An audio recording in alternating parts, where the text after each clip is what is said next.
The Assembly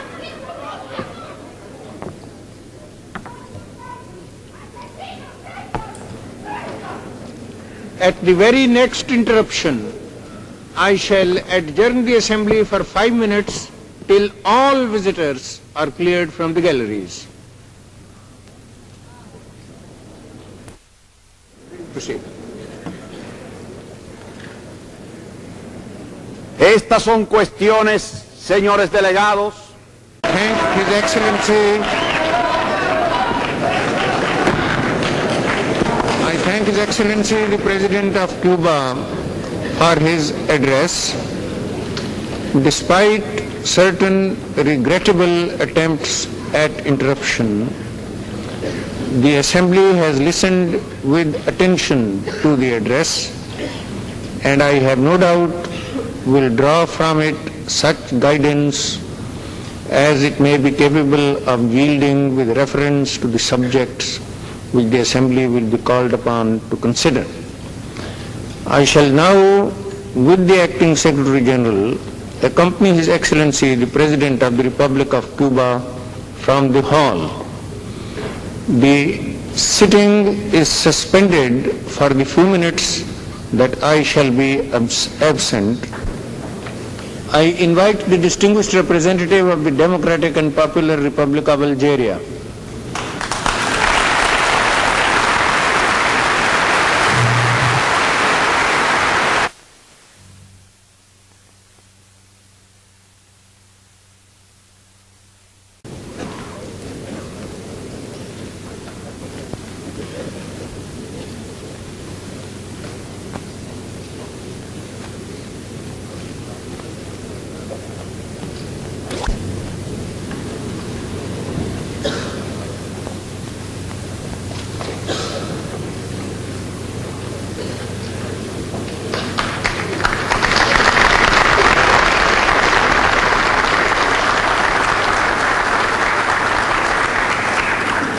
I invite His Royal Highness to address the General Assembly.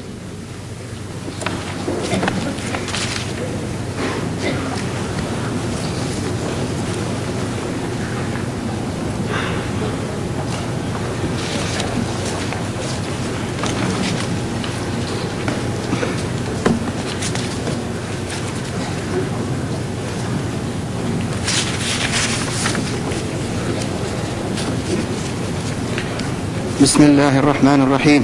Now hear a statement by His Royal Highness Prince Hassan al-Reza al-Sanusi, Crown Prince of the United Kingdom of Libya. I request the Chief of Protocol to escort Prince Hassan into the hall.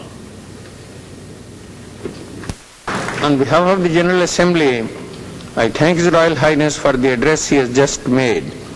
The thoughts he has expressed will be given careful consideration by all the representatives here present. I shall now accompany the Secretary General to escort His Royal Highness out of the hall. I would request that representatives remain seated till His Royal Highness has been escorted out of the hall. On the admission of Uganda to membership of the United Nations, and document A/5255, which is the report of the Security Council on the matter. The Security Council has recommended Uganda for membership of the United Nations.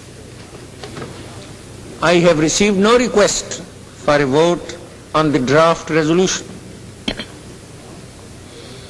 In the absence of such a request, I shall consider that the General Assembly decides by acclamation to admit Uganda to membership of the United Nations.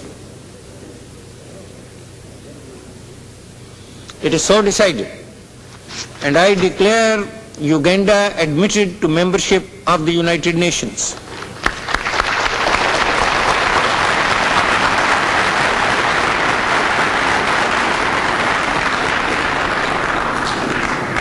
I request the Chief of Protocol to escort the delegation of Uganda to its temporary seat in the Assembly.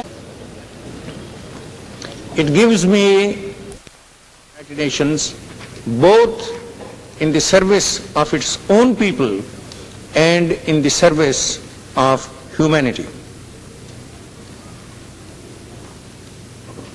It is proposed that the meeting will be suspended for a few minutes of the death of Mrs. Eleanor Roosevelt.